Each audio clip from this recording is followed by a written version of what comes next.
दोस्तों नमस्कार, सत श्री अकाल और सलाम। जॉर्ज रश्बी ने अब तक 8 मानव भक्षी बब्बर शेरों को मार गिराया था और इन बब्बर शेरों को जॉर्ज रश्बी ने मचानों के ऊपर बैठकर नहीं, उनके पीछे खतरा उठाते हुए जंगल के अंदर घुस करके उनको एक एक कर मारा था। और अभी भी 7-8 बब्बर शेर और बचे हुए थे। यह पूरा 15 शेरों का एक ग्रुप था जो कि लगातार मानव भक्षण की घटनाएं कर रहे थे और इन्होंने करीब 1500 इंसानों को 15 सालों के अंदर मारकर खा लिया था। और 8 बब्बर शेरों के मारे जाने के बाद भी जो मानव भक्षण की जो घटनाएं थी वो खत्म नहीं हुई थी। अभी भी इंसानों को मारकर खाने की जो सूचनाएं थी वो जॉर्ज रश्बी को लगातार मिलती जा रही थी। पूरी कहानी को समझने के लिए इसके जो पिछले 4 पार्ट हैं आप उनको सुने और उसके बाद आज मैं 5वां इसका पार्ट बना रहा हूं। दोनों मानव भक्षी शेरों को मारने के बाद में जो स्काउट अल्फानी थे और जॉर्ज रश्बी वो मंबेगो गांव में आ गए। मंबेगो वही वाला गांव था जहां पर वो 8 वर्ष की छोटी लड़की थी जिसको बब्बर शेर मारकर खा गए थे और उसकी मां को भी वो खा गए थे। इसके बाद में जो जॉर्ज रश्बी थे उन्होंने अपना कैंप हलाली गांव में लगाया था, क्योंकि हलाली गांव के आसपास का जो इलाका था वहां पर बब्बर शेरों के द्वारा इंसानों को मारने की जो घटनाएं थी वो लगातार होती चली जा रही थी। मलिम जेंगा नाम की एक जगह जो कि हलाली गांव से करीब 1.5-2 किलोमीटर की दूरी पर थी, वहां पर एक चरवाहे के द्वारा एक शेरनी को, जो कि उस चरवाहे को मारकर खाना चाहती थी, उसको अपने भाले के द्वारा ही मार डाला गया था। मलिम जेंगा गांव का एक चरवाहा अपनी 15-20 बकरियों के साथ अपने गांव से केवल 200-250 मीटर की दूरी पर ही बकरियों को चराने के लिए गया था।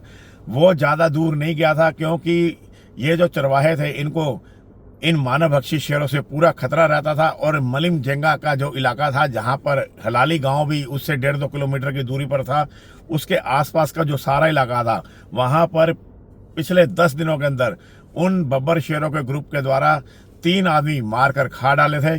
चरवाहे का जो ध्यान था वो बकरियों की भगदड़ से भंग हो गया। बकरियों में भगदड़ मचने का कारण जानने के लिए जब चरवाहे ने उन बकरियों की दिशा की तरफ देखा तो वो जो बकरियां थी वो चारों दिशा में फैलकर भाग गई थी।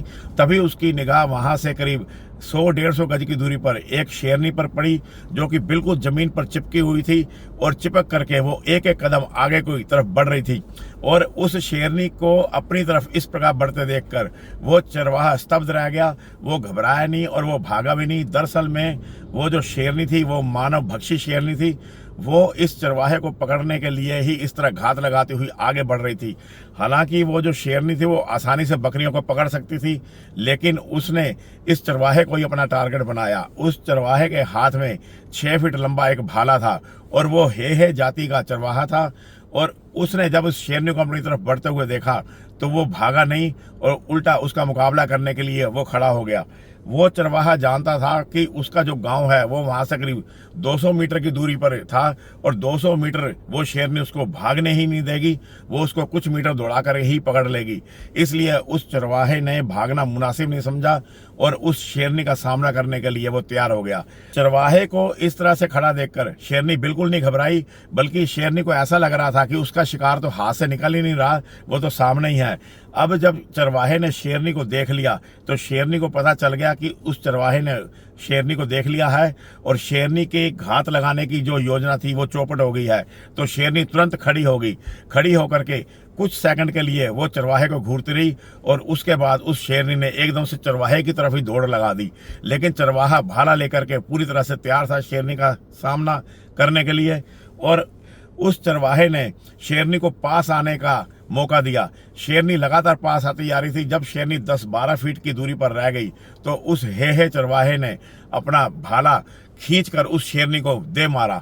और जब उसने खींच करके भाला मारा तो शेरनी बड़े वेग से ऐसे भागती हुई आ रही थी और भाला उसके ऑपोजिट दिशा में जब शेरनी को लगा तो वो शेरनी के शरीर में 7-8 इंच गहराई में उतर गया और वो जो भाला था वो भागे के जोर से शेरनी के बिल्कुल दिल पे जाके लगा था। और भाले के लगते ही जो शेरनी थी उसकी जो स्पीड थी वो एकदम से कम हो गई और शेरनी बड़ी जोरों से दर्द की वजह से गुर्राई। लेकिन वो है जो चरवाहा था वो भाला मारने के बाद में वो भाग निकला, क्योंकि अब उस चरवाहे के पास अपनी रक्षा करने के लिए कोई भी हथियार नहीं था। एकमात्र उसके पास भाला ही था जो उसने शेरनी को दे मारा और वो भाला ठीक निशाने पर लगा और चरवाहा तेजी से अपने घर की तरफ भाग चला। इसके बाद में वो जो शेरनी थी भाला खाने के बाद वो चकरघिनी की तरह जोरों से गोल गोल घूमने लगी और अपने दांतों से उस भाले को निकालने की वो लगातार कोशिश कर रही थी और दर्द से वो करा भी रही थी। बाद में वो शेरनी धीरे धीरे वहीं पर गिर पड़ी और वो मर गई। इस प्रकार उस चरवाहे के भाले के एक ही वार से उस मानवभक्षी शेरनी का अंत हो गया। लेकिन शेरनी मर गई है, इसकी उस चरवाहे को कोई खबर नहीं थी। वो चरवाहा तो भाला मार करके डर के मारे अपने गांव की तरफ भाग गया था। गांव में जा करके उसने गांव के लोगों को बताया कि अभी अभी उसने किस प्रकार शेरनी को भाला मारा है और वो भाला उस शेरनी को लगा भी है। और उसने उन लोगों से बोला कि देख करके आते हैं कि शेरनी मर गई है या नहीं। लेकिन कोई भी जना उस चरवाहे के साथ जाने के लिए तैयार नहीं हुआ। उन्होंने उस चरवाहे को मना कर दिया, अगर शेरनी घायल होगी तो वो जरूर मारेगी और वो अकेली नहीं होगी, उसके साथ उसके ग्रुप के साथी भी होंगे। इसलिए सब ने उस चरवाहे को बोला कि वहाँ जाने से अच्छा है कि हलाली गांव जो यहाँ से 1.5-2 किलोमीटर की दूरी पर है, जहाँ पर कि जॉर्ज रश्मी ठहरे हुए हैं, वहाँ पर जाकर के इसकी खबर दे दो। वो जो चरवाहा था वो हलाली गांव की तरफ निकल गया और बाकी गांव वालों ने अपने दरवाजे बंद कर लिए। हलाली गांव में पहुंचने के बाद में उसने जॉर्ज रश्मी को बताया कि किस प्रकार उसने एक शेरनी को अभी अभी भाले से मारा है। जॉर्ज रश्मी ने तुरंत अपनी राइफल ली और वो मलिम जेंगा गांव की तरफ वो चल पड़े। करीब आधे घंटे में वो घटनास्थल पर पहुंच गए और वहां पर जाकर उन्होंने देखा कि वो शेरनी मरी पड़ी थी और मरने से पहले उस शेरनी ने जमीन को भी उखाड़ दिया था अपने पंजों से और उसने भाले को निकालने की पूरी कोशिश की थी। और जो भाला था वो करीब 7-8 इंच गहराई तक उसके हार्ट में जा लगा था, उसके दिल में लग गया था, जिससे शेरनी की कुछ सेकंडों के बाद ही मृत्यु हो गई थी। इस प्रकार यह नौवा मानवभक्षी जो शेर था वो एक चरवाहे की हिम्मत से भाले के द्वारा ही मार डाला गया। और जब जॉर्ज रश्मी ने उस चरवाहे से पूछा कि इसके अलावा कोई और भी शेर थे, ग्रुप था पूरा, तो उस चरवाहे ने बोला कि उसको इस बात की कोई खबर नहीं है, उसने तो केवल शेरनी को देखा था और उसको भाला मारने के बाद वो भाग निकला, हो सकता है पीछे और भी शेर हों। तो जॉर्ज रश्मी ने निश्चय किया कि जंगल के अंदर जा करके देखा जाए। अभी घटना को बीते हुए केवल 1-1.5 घंटा ही हुआ है, तो हो सकता है वो शेर कहीं आसपास ही मिल जाए। पूरे 2-2.5 घंटे तक जो जॉर्ज रश्मी था वो सूखी नदियों के अंदर, कांटे वाली झाड़ियों के अंदर, जो लंबी लंबी घास थी उसके अंदर शेरों को आसपास ढूंढता रहा। लेकिन उन्हें शेर कहीं नहीं मिले, ना उनके पगमा कहीं मिले और ना किसी तरह किसी जंगली जानवर के द्वारा किसी प्रकार की कोई अलार्म कॉल मिली या किसी पंछी की कोई सूचना दी गई हो कि यहाँ पे शेर है। क्योंकि कई बार जो बर्ड होते हैं वो भी शेरों को देख करके चिल्लाते हैं, बोलते हैं। इस प्रकार जॉर्ज रश्मी 2 घंटे तलाश करने के बाद में करीब दिन के 11-11:30 बजे वो वापस मलिम जेंगा गांव में आ गया। जब जॉर्ज रश्मी मलिम जेंगा गांव में आया तो वहां पर उसने देखा कि एक व्यक्ति जो कि हलाली गांव से भागता हुआ आया था वो उसका इंतजार कर रहा था। तो उसने उससे पूछा कि क्या हुआ, तो उस व्यक्ति ने जॉर्ज रश्मी को बताया कि उसकी अनुपस्थिति में जब जॉर्ज रश्मी मलिम जेंगा गांव में आया था तो हलाली गांव में शेरों के एक ग्रुप ने 12-13 लोगों के बीच में से दौड़ा करके एक आदमी को पकड़कर गांव के अंदर ही सबके सामने खा डाला है। और उसके खाने के बाद में जो शेर हैं वो वहां से चले गए हैं और जब शेरों के जाने के बाद वो यहाँ पर आया है। तो जो जॉर्ज रश्मी था उसने ये अंदाजा लगाया कि एक जो शेरनी थी, जब उसने इस चरवाहे के ऊपर हमला किया होगा तो बाकी जो बचे हुए जो शेर थे वो हलाली गांव की तरफ निकल गए और वहां पर जाकर के उन्होंने इस मानव भक्षण की घटना कर दी, एक इंसान को मारकर वो खा गए। और जबकि जॉर्ज रश्मी इधर आ गए थे मलिम जेंगा में, और इस प्रकार एक बहुत सुनहरा अवसर जॉर्ज रश्मी के हाथों से निकल गया। अगर जॉर्ज रश्मी हलाली गांव में होते तो जरूर वो जब शेर वहां पे आते तो वो उनको मार गिराते, लेकिन अब कुछ नहीं किया जा सकता था। तो जॉर्ज रश्मी ने तेजी से अब हलाली गांव की तरफ चल दिए और आधे घंटे में वो हलाली गांव में पहुंच गए। और घटनास्थल पर जाकर के उन्होंने देखा कि वहां पर केवल एक खोपड़ी पड़ी हुई थी और कुछ पैर की हड्डियां थी। पूरा का पूरा इंसान ही उन शेरों के द्वारा खा डाला गया था और जगह जगह उनके पगमार्क और ब्लड के निशान पड़े हुए थे। जब लोग गांव वालों से जॉर्ज रश्मी ने पूछा पूरी घटना के बारे में, तो उन्होंने बताया कि वे 12-13 जने बाहर खड़े थे। इतने में उन्होंने दूर से शेरों को उनकी दिशा की तरफ आते हुए देखा, तो वो भागकर अपने अपने घरों के अंदर घुस गए। पहले तो उन्होंने शोर मचा करके शेरों को डराने की कोशिश की, लेकिन शोर का शेरों के ऊपर कोई असर ही नहीं हुआ, तो वे भाग करके अपने घरों के अंदर घुस गए। वो आदमी सबसे पीछे रह गया, या तो घबराहट से वो गिर गया था या वो ढंग से भाग नहीं पाया। और शेरों के उस ग्रुप ने उस आदमी को पकड़ लिया और गांव वाले अपने घरों के अंदर घुस गए और उन्होंने दरवाजे बंद कर लिए। और दरवाजे के जो गैप था उनके बीच में से उन्होंने देखा किस प्रकार शेर नोच नोच करके उनकी आंखों के सामने ही उनके साथी को खा रहे हैं। यही नहीं, वो जो 12-13 जनों का जो ग्रुप बाहर खड़ा था, उसके बीच में 16 वर्ष का उस शिकार बने व्यक्ति का लड़का भी था। वो भी कुछ नहीं कर पाया और वो भी बेबस अपने घर के अंदर से वो अपने पिता को खाते हुए देख रहा था। और कितना ही खतरनाक सीन होगा, आप कल्पना कीजिए कि एक 16 वर्ष का बेटा कुछ नहीं कर सकता और वो अपने दरवाजे की जो गैप है उसमें से अपने पिता को खाते हुए शेरों के द्वारा देख रहा है। पूरी घटना जानने के बाद में जॉर्ज रश्मी ने अब देरी करना उचित नहीं समझा, क्योंकि यह घटना करीब 1-1.5 घंटे पहले ही बीती थी। अभी दिन छपने में कभी 4-5 घंटे बाकी थे, दिन के 2 बजे हुए थे। और जॉर्ज रश्मी ने फैसला किया कि अब उन शेरों का पीछा किया जाए, क्योंकि जॉर्ज रश्मी जानते थे ये जो बब्बर शेर होते हैं ये और जितनी भी और बिग कैट होती हैं, ये खाना खाने के बाद में, पेट भर जाने के बाद में आराम करती हैं। जो टाइगर है वो तो झाड़ियों के अंदर गहराई में जाकर के छिप कर सो जाता है, किसी पानी वाले पोखरे तालाब के पास में वो आराम करता है। और जो लेपर्ड है वो भरपेट खा जाने के बाद में वो पेड़ों की ऊंचाइयों पर चला जाता है, क्योंकि नीचे उसको टाइगर से या लायन से हमेशा खतरा बना रहता है। लेकिन जो लायन का ग्रुप होता है वो किसी पेड़ की छाया में या किसी झाड़ी में आराम करता है। तो अब जॉर्ज रश्मी ने फैसला किया कि इन बब्बर शेरों को ढूंढा जाए। ये ज़्यादा दूर नहीं गए होंगे, 1.5-2 किलोमीटर, ज़्यादा से ज़्यादा 3-4 किलोमीटर दूर ही ये उसको मिल जाएंगे।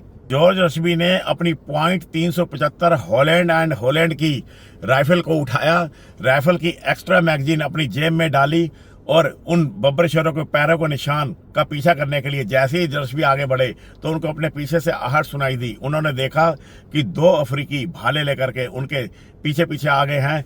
उन्होंने बोला कि वे भी उनके साथ जाना चाहते हैं। जॉर्ज रश्मी ने उनको बोला कि ये जो बब्बर शेर हैं, जो नरभक्षी बन गए हैं, ये अब और ज़्यादा निडर व खतरनाक बन गए हैं, तो मुझको अकेले ही जाने दो। आप अगर उनके साथ जाओगे तो तुमको खतरा हो जाएगा मेरे साथ जाने में। लेकिन उन्होंने जिद पकड़ी, वो बोले कि वो जरूर जॉर्ज रश्मी के साथ जाएंगे। उन दोनों में एक 16 वर्ष का लड़का भी था। यह 16 वर्ष का वही लड़का था जिसके पिता को उसकी आंखों के सामने ही वो जो शेरों का ग्रुप था वो मार कर नोच नोच कर खा गया था। वो लड़का भी जॉर्ज रश्मी के साथ जाना चाहता था। जॉर्ज रश्मी ने उस लड़के को बहुत समझाया, लेकिन वो लड़का भी नहीं माना और ना ही वो दूसरा गाँव वाला माना, हलाली गाँव का रहने वाला निवासी। दोनों जनों ने जिद की, तो जो जॉर्ज रश्मी थे उन्होंने अपना वक्त बर्बाद करना उचित नहीं समझा और उन दोनों को साथ लिया। लेकिन उनको बोल दिया कि वो बिल्कुल एकदम चुप रहे, अगर वे शोर करेंगे तो हमारे लिए वो खतरा हो सकता है, अगर वो चुप रह करके चल सकते हैं तो जरूर साथ चलें। तो जॉर्ज रश्मी ने उनको अपने साथ ले लिया। पैरों के निशानों का पीछा करते हुए जब वे आगे बढ़ रहे थे तो जॉर्ज रश्मी ने यह महसूस किया कि वो जो 16 वर्ष का लड़का है उसके अंदर शेरों के पगचिन्हों को समझने की उसमें अद्भुत व अद्वितीय योग्यता है। वो जबरदस्त जंगल ट्रैकर था वो लड़का। शेरों के काफ़ी हल्के से हल्के पगमार्कों को पढ़कर वो लड़का जान जाता था कि शेर किधर को गए हैं। वही 16 वर्षीय लड़का भाला लेकर अब आगे आगे चल रहा था और जॉर्ज उसके पीछे राइफल को हाथों में लेकर चल रहा था। खासकर जब लड़का बैठकर निशानों को देख रहा होता था तो जॉर्ज चारों तरफ निगाह रखता था, ताकि कदाचित कोई आदमखोर शेर अगर हमला कर दे तो उसको गोली मारी जा सके। इस समय वो उस जंगल में जा रहे थे जो पहले खेती की जमीन थी और 10-12 वर्ष पहले इन्हीं खेतों में आदमखोरों के द्वारा कई किसानों को मारकर खा डाला गया था। गांव वाले उन खेतों में जाने से डरते थे और इसलिए पिछले 10-12 वर्षों में उस खेतों में लंबी लंबी घास उगाई थी और कई पेड़ उगाए थे। एक तरह से वो जो खेत थे वो जंगल में ही कन्वर्ट हो गया था। कई पेड़ तो 20-20 फीट की ऊंचाई के भी हो गए थे। कुदरत का एक नियम होता है कि जिस जगह को खाली छोड़ दिया जाए वो जंगल में परिवर्तित हो जाता है।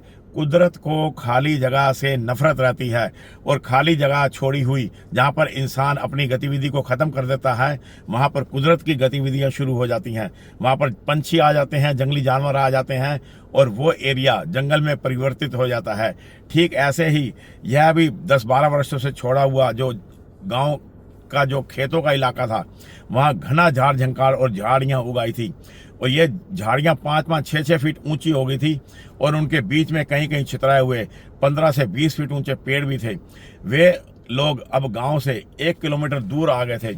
तभी उन्हें झाड़ियों में हल्की सी आहट की आवाज़ आई। वे चौकन्ने होकर खड़े हो गए। कितनी देर तक वो इंतजार करते रहे, तभी झाड़ियों के बीच में से निकल कर एक जंगली खरगोश भाग निकला। खड़खड़ की आवाज़ करता हुआ वो जंगली खरगोश पूरे जंगल को अशांत कर गया था और उसके थोड़ी देर बाद ही उस जंगल में अब शमशान जैसी खामोशी छा गई थी। जिस जगह अब वो तीनों शिकारी खड़े थे यह इतना खतरनाक जंगल था कि यह जो झाड़ियाँ थी यह शिकारियों के लिए भी हेल्पफुल थी और शेरों के लिए भी हेल्पफुल थी। शिकारी इसमें छिप करके शेर का शिकार कर सकते थे और शेर इसमें छिप करके शिकारियों को देख सकते थे, उनकी गतिविधियों को पहचान करके उनको भी पकड़ सकते थे। यथासंभव कम से कम आवाज़ करते हुए वे आगे बढ़ रहे थे। शाम के अब 4 बज चुके थे। अगर 1-आधे घंटे तक शेर नहीं मिले तो फिर उनके मिलने की कोई संभावना नहीं थी, क्योंकि शाम 5 बजे के आसपास शेरों का झुंड एक्टिव हो जाता है और शिकार की तलाश में रोमिंग करना शुरू कर देता है, घूमना शुरू कर देता है। 50-60 गज आगे बढ़ते ही दाईं तरफ की झाड़ियों में हल्की से आवाज़ आई। आवाज़ से ऐसा जान पड़ रहा था जैसे कोई जानवर करवट बदल रहा हो, मतलब कि कोई जानवर सोया पड़ा हो और जब उसने करवट बदली हो तो मर मर की हल्की सी आवाज़ जॉर्ज रश्मी के कानों में आई। उन्हें ऐसा लगा कि जैसे कोई जानवर सोया करवट बदल रहा हो। उन छोड़े हुए खेतों में जहाँ पर जगह जगह झाड़ियाँ जंगल उगाया था, उनके झाड़ झंकार के बीच में जंगली जानवरों के लगातार एक जगह चलने से अस्पष्ट सी पगडंडी बन गई थी और उसी अस्पष्ट पगडंडी पर वो तीनों जने खड़े होकर के कुछ और सुनने का इंतजार करने लगे, क्योंकि जब करवट बदलने से आवाज़ आई तो वो तीनों जने खड़े हो गए और कान लगा करके बड़े ध्यान से वो सुनने लगे कि कोई और आवाज़ आ रही है या नहीं आ रही है। पूरे 10 मिनट तक वे लोग वहाँ पर खड़े होकर के किसी और आवाज़ का इंतजार करते रहे, लेकिन उसके बाद किसी भी तरह की कोई आवाज़ नहीं आई और घनी झाड़ियों को उस पार कोई और भी इन लोगों का इंतजार कर रहा था। यह आवाज़ केवल एक बार ही आई थी।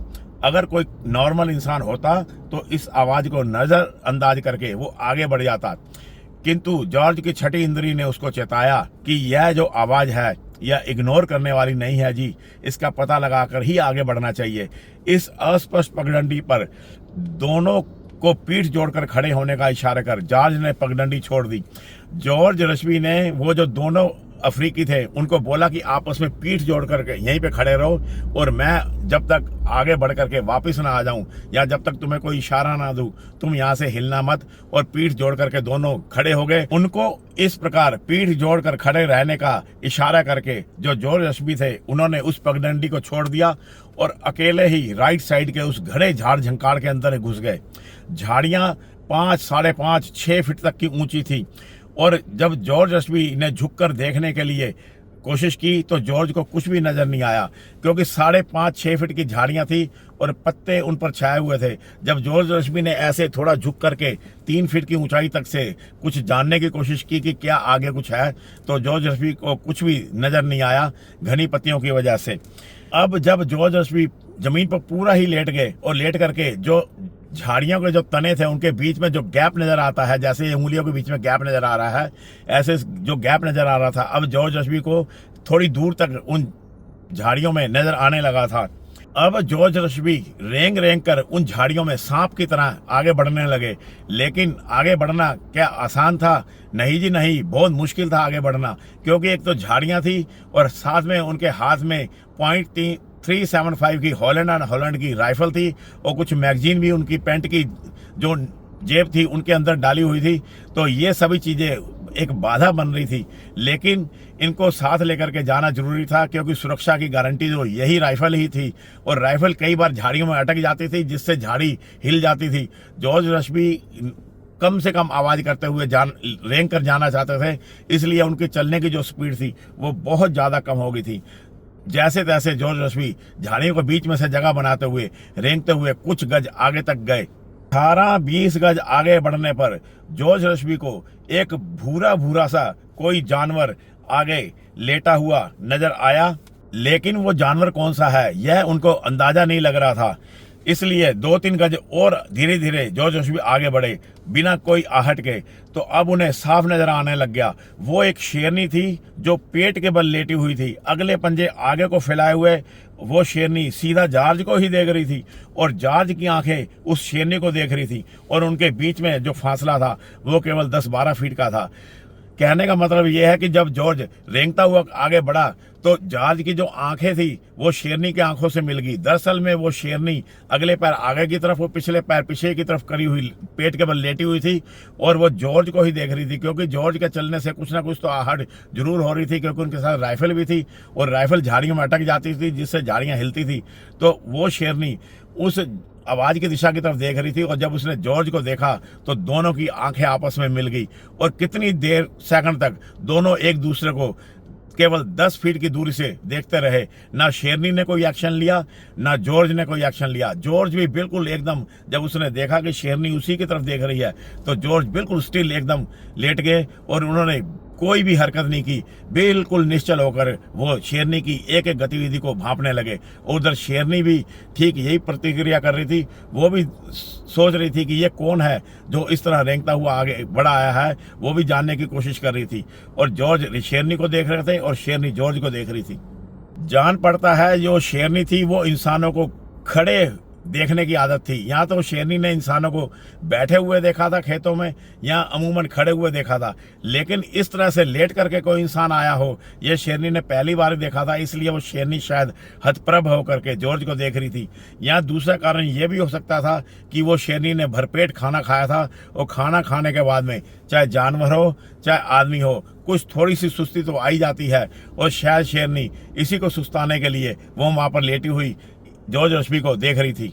वो शेरनी लगातार जॉर्ज को देखे जा रही थी। जॉर्ज ने अब एक भी लम्हा जाया करना ठीक नहीं समझा।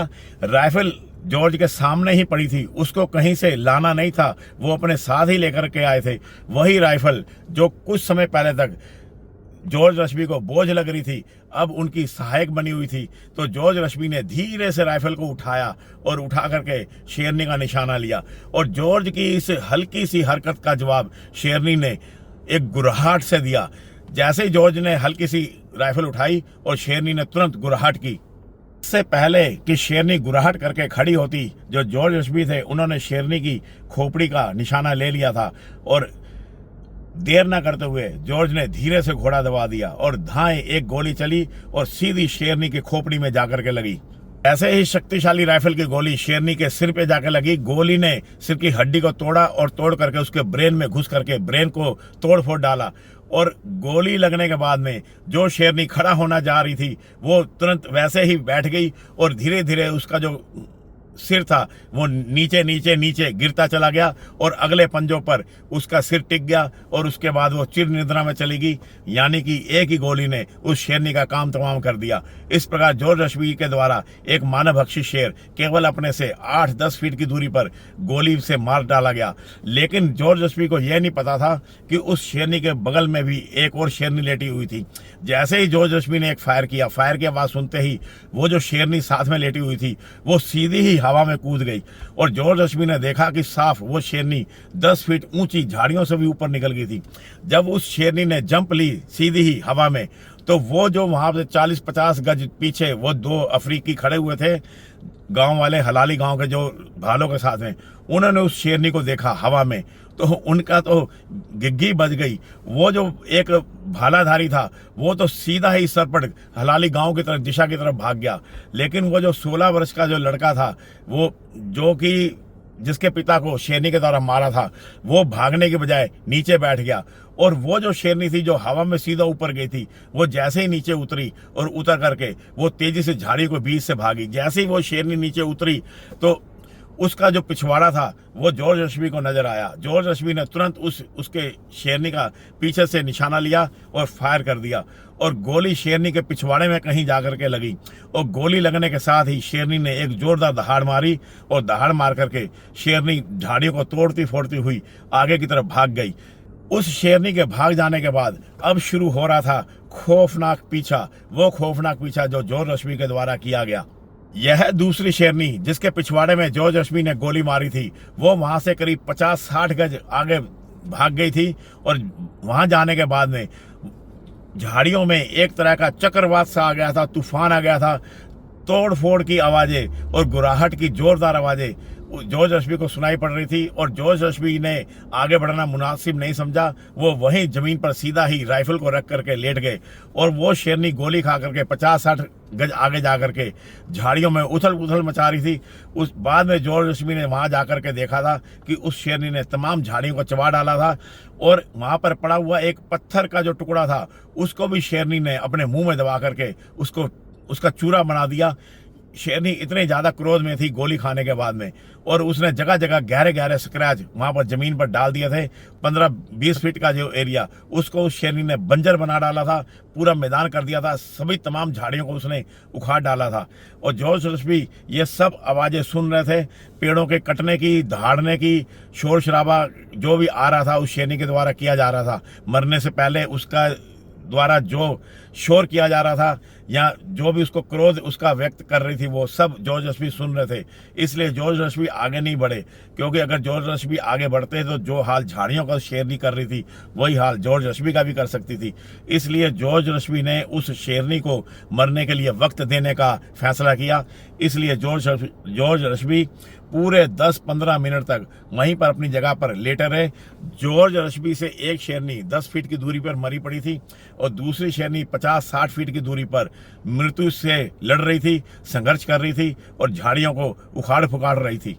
अब जॉर्ज ने अपने चैम्बर में तीसरी गोली भी लोड कर ली थी, और उनको झाड़ियों में सरसराहट की आवाज भी आ रही थी। ये आवाज उस दिशा से नहीं आ रही थी जिस दिशा में शेरनी उथल पुथल मचा रही थी, ये एक दूसरी दिशा से भी आवाज आ रही थी।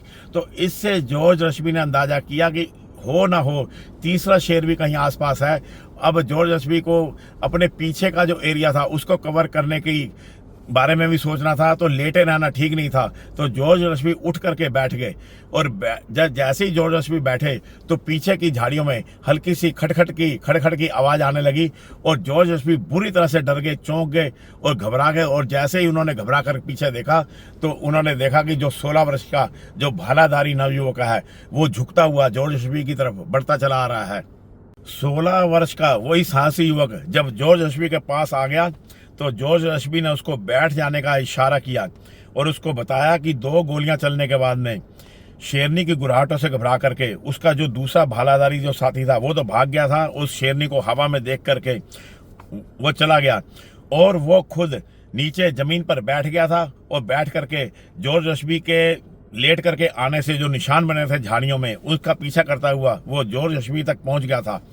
10 मिनटों तक दोनों जने खामोशी से बैठे इंतजार करते रहे, और घायल शेरनी थोड़ी थोड़ी देर बाद हल्की आवाज में गुर्रा रही थी, और धीरे धीरे उसकी जो गुर्राहट थी वो करवाहट में बदल गई, और फिर उसके बाद मौत की खामोशी छा गई। जॉर्ज अब सोच रहे थे कि आगे बढ़ा जाए या शेरनी को ढूंढा जाए या वापस अपने पड़ाव में लौट जाया जाए, क्योंकि 5 बजे का जो सूरज था वो जॉर्ज को चेतावनी दे रहा था कि अगर जॉर्ज को अपने पैरों के ऊपर चल करके पड़ाव पर वापस जाना है तो उसको अब लौट पड़ जाना चाहिए। लेकिन फिर अचानक जॉर्ज रश्मी ने निर्णय लिया पीछा करने का। अब जॉर्ज रश्मी ने उस 16 वर्षीय भालाधारी युवक को बोला कि वो यहीं जमीन पर बैठा रहे, उसके पीछे ना आए, और वो आगे बढ़कर चेक करना चाहता है जहां पर शेरनी के द्वारा तोड़फोड़ की जा रही थी। उस 16 वर्षीय लड़के को वहीं रोक छोड़ करके जॉर्ज लगभग सांप की तरह लेट करके आगे बढ़े उस जगह की तरफ जहां शेरनी ने झाड़ियों के ऊपर कहर ढाया था। 30 फीट आगे बढ़ने पर जॉर्ज को हल्की सी आहट आई। आहट सामने की तरफ से आई थी। जॉर्ज तुरंत सावधान होकर के काकासन पर बैठ गए, यानी पैरों के ऊपर बैठ गए और राइफल को हाथों में थामकर अपना सारा ध्यान उस आहट की दिशा की तरफ लगा दिया। जमीन पर पैरों पर बैठे धीरे धीरे वो उस आहट की दिशा की तरफ 1-2 गज बैठे बैठे ही आगे बढ़े थे कि तभी पीछे की तरफ से जोरदार दहाड़ गूंजी। उस दहाड़ से तो जॉर्ज रश्मी का दिल ही घबरा गया। हवा का एक तेज झोंका उनकी गर्दन व सिर से आ टकराया और सड़े मांस की तेज दुर्गंध जॉर्ज रश्मी की सांसों में भर गई और पलक झपकते ही जॉर्ज रश्मी पूरा घूम गए। अब आप लोग उस दृश्य की कल्पना कीजिए। जॉर्ज से केवल 5-6 फीट की दूरी पर एक पूरा नर जवान शेर उस अपनी अखरोट जैसी बड़ी बड़ी आंखों से जॉर्ज रश्मी को देख रहा था और जॉर्ज रश्मी अपने पैरों पर बैठे हुए थे। सड़े मांस की तेज दुर्गंध जॉर्ज को लगातार आ रही थी और जॉर्ज रश्मी की जो राइफल थी वो गोली चलाने के लिए तो तैयार थी, लेकिन सवाल तो यह था कि गोली छोड़ने के बाद भी अगर गोली चाहे सही निशाने पर उस नर बब्बर शेर को लग भी जाए तो भी वो नर बब्बर शेर जॉर्ज को पकड़ ही लेगा। राइफल की नाल का जो आखिरी सिरा था उस बब्बर शेर से केवल 5 फीट की दूरी पर था। अगर वो 225 किलो का शेर 1-2 कदम भी आगे बढ़ता तो जॉर्ज रश्मी की राइफल की नाल से ही टकरा जाता। पूरे 2-3 सेकंड तक दोनों एक दूसरे की आंखों में देखते रहे। जॉर्ज को ऐसा लगा जैसे वो यमराज की आंखों में देख रहे हो। फिर ना जाने उस शेर के मन में क्या आया और वो जैसे आया था वैसे ही वो मुड़ गया और तेजी से चला गया। उसकी हिलती जाती जो झाड़ियां थी उसने उसकी दिशा के बारे में बताया और इस प्रकार मौत से साक्षात्कार जॉर्ज रश्मी का हुआ था। केवल अपने से 4-5 फीट की दूरी पर ही उसने बब्बर शेर को तब देखा जब जॉर्ज रश्मी नीचे बैठा हुआ था और बब्बर शेर करीब खड़ा जब होता है, जब अपने पैरों पर खड़ा होता है तो करीब उसकी जो कंधों का शोल्डर की जो हाइट होती है वो 42-43 इंच की होती है और बैठा हुआ जो इंसान होता है वो केवल 3 फीट का ही होता है। तो आप कल्पना कीजिए जॉर्ज रश्मी बैठे हुए हैं और बब्बर शेर सामने खड़ा है और उनके बीच में केवल 5 फीट का फासला है। लेकिन जॉर्ज रश्मी की जिंदगी बची हुई थी और जो वो बब्बर शेर था वो जॉर्ज रश्मी को छोड़ करके जैसे आया था वैसे ही तेजी से पीछे मुड़ करके चला गया। जॉर्ज रश्मी कितनी ही देर तक हतप्रभ होकर के बैठे ही रह गए। उन्हें यह ख्याल ही नहीं रहा कि वो कर क्या रहे हैं और वो हैं कहाँ पर। इतने ज्यादा जॉर्ज रश्मी घबरा गए थे उस बब्बर शेर को अपने पास देखकर। कुछ देर बाद अपने आप को संभालने के बाद जॉर्ज को ख्याल आया कि वो तो घायल शेरनी का पीछा कर रहे थे, ये बब्बर शेर अचानक कहाँ से आ गया। अब जॉर्ज कुछ कदम पीछे की तरफ गए और उस 16 वर्षीय भालाधारी नवयुवक को अपने साथ लिया। वो उसका कारण यह था कि उस नवयुवक को वहां पर अकेले छोड़ना खतरे से खाली नहीं था। हो सकता था वो जो बब्बर शेर है कहीं उस नवयुवक को ही पकड़ ना ले, इसलिए जॉर्ज रश्मी ने अपना अभियान छोड़ा और वापस उस युवक के पास आए और उसको अपने साथ लिया। तब फिर दोबारा अब आगे बढ़े, क्योंकि जॉर्ज रश्मी को यह भी डर सता रहा था कि अगर वो आगे बढ़ेंगे तो पीछे की तरफ से कहीं बब्बर शेर ना आ जाए। इसलिए उसने उस नवयुवक को बोला कि वो उनके पीछे की तरफ ध्यान रखे और वो आगे की तरफ ध्यान रखते हुए दोनों जने बैठ करके झाड़ियों में धीरे धीरे आगे बढ़ने लगे। जॉर्ज रश्मी सोच रहे थे कि शेर को मारने का सुनहरा अवसर उनके हाथों से निकल गया है और शायद वो बब्बर शेर भी सोच रहा होगा कि इस शिकारी को मारने का सुनहरा अवसर उसके हाथों से निकल गया है। दोनों ही कुछ शायद ऐसा ही सोचते होंगे। कुछ गज दूर कराहट भरी गुराहट की आवाज उन्हें सुनाई पड़ी। बड़ी सावधानी से वे उस जगह पहुंचे। कई झाड़ियों को उस शेरनी ने दांतों से ही काट कर गिरा दिया था। कितनी ही झाड़ियां जमीन पर घायल सिपाहियों की तरह लेटी पड़ी थी और ऐसे में अगर कोई इंसान ऐसी घायल शेरनी के हत्थे चढ़ जाए तो उसकी दुर्दशा की कल्पना ही की जा सकती है। उन्हें सामने ही शेरनी लेटी हुई मिल गई। जहां शेरनी लेटी थी उसके आसपास की जमीन को उसने अपने अगले पंजों की सहायता से खोद ही दिया था। खून का एक बड़ा सा कुंड वहां बन गया था। जॉर्ज वह भालाधारी लड़के को देख करके शेरनी ने हिलने की कोशिश की, उठने की कोशिश की, लेकिन वो उठ नहीं पाई। जो जॉर्ज की राइफल की गोली थी वो उस शेरनी की रीढ़ की हड्डी में लगी थी और रीढ़ की हड्डी में लग करके उसने उसकी रीढ़ की हड्डी को तोड़फोड़ डाला था, जिससे वो जो शेरनी थी वो पंगु हो गई थी, बिल्कुल वो हिल भी नहीं पा रही थी। लेकिन जॉर्ज कोई खतरा नहीं उठाना चाहते थे, कहीं वो शेरनी अपनी सारी शक्ति को बटोर कर अचानक अपना अंतिम हमला ना कर दे। और इस प्रकार ये जो शेर होते हैं या बिग कैट का कोई भी जानवर, चाहे वो टाइगर है चाहे वो लेपर्ड है, वो मरते मरते भी इंसान को मार देते हैं। ऐसी कितनी ही घटनाएं हुई हैं जो मरने से पहले जो घायल शेरों के द्वारा, गुलदारों के द्वारा या फिर बब्बर शेरों के द्वारा शिकारियों को मार डाला गया है। इसके बाद जॉर्ज रश्बी ने 2 गोलियां मार कर उस शेरनी का काम तमाम कर दिया। उस शेरनी को 2 गोलियां लगते ही उस शेरनी के शरीर में पहले अकड़न आई और उसके बाद में वो शेरनी शांत होगी। पास में जो 16 वर्ष का जो भालाधारी नवयुवक खड़ा था, उसने जॉर्ज रश्बी को बोला कि इसी शेरनी ने मेरे पिता को मेरी आंखों के सामने नोच नोच कर खा डाला है और मैं इसको भाला मारना चाहता हूं। इससे पहले कि जॉर्ज रश्बी कोई जवाब देते, उस 16 वर्षीय युवक ने अपना भाला लेकर के उस शेरनी की, मरती हुई शेरनी की पसलियों में दे मारा। और इससे अंदाजा लग सकता है कि उस 16 वर्षीय युवक के मन में कितनी प्रतिशोध की ज्वाला अपने पिता के बारे में होगी कि किस प्रकार शेरनी ने उसके पिता को मारा था और प्रतिशोध की ज्वाला में उसने उस शेरनी की पसलियों में अपना भाला घुसा दिया। अभी तक तो जॉर्ज रश्बी का दिल और दिमाग सही ढंग से काम कर रहे थे, लेकिन लगातार पीछा करने से उनके ऊपर काफी प्रेशर पड़ा हुआ था। लगातार पिछले 1 घंटे से वो सांप की तरह बैठ करके चल रहे थे और उससे थकावट भी आ गई थी और उधर दिन भी छिपने की तैयारी कर रहा था। इसलिए उन दोनों शेरनियों की बॉडी को वहीं छोड़ करके वो दोनों जने वापस हलाली गांव आ गए और इस प्रकार 2 और मानवभक्षी शेर जॉर्ज रश्बी के द्वारा मार डाले गए और इस प्रकार कुल मिलाकर के अब तक 11 मानवभक्षी शेरों का काम तमाम कर दिया गया था। हलाली गांव जाने से पहले वे दोनों जने उस पहली मरी हुई शेरनी के पास गए। उस शेरनी के खोपड़ी में गोली लगी थी और एक ही गोली ने उस शेरनी का काम तमाम कर दिया था। जो दिन था वो तेजी से छिप रहा था। जब वे दोनों जने हलाली गांव की तरफ जा रहे थे तो करीब 100 गज आगे जाने पर पेड़ के ऊपर बैठा हुआ वो भालाधारी युवक भी मिल गया, जो भाग करके गांव की दिशा की तरफ गया था जब उसने हवा में शेरनी को देखा था। लेकिन वो गांव नहीं गया था, वो भाग करके एक पेड़ के ऊपर ही चढ़ गया था और बाद में इनको देख करके वो भी नीचे उतर आया और ये तीनों जने अब हलाली गांव पहुंच गए। इसके आगे की जो स्टोरी है दोस्तों, वो मैं अब अगली बार आपको सुनाऊंगा। तब तक अपना ख्याल रखना मेरे साथियों। नमस्कार, सत श्री अकाल और सलाम साथियों।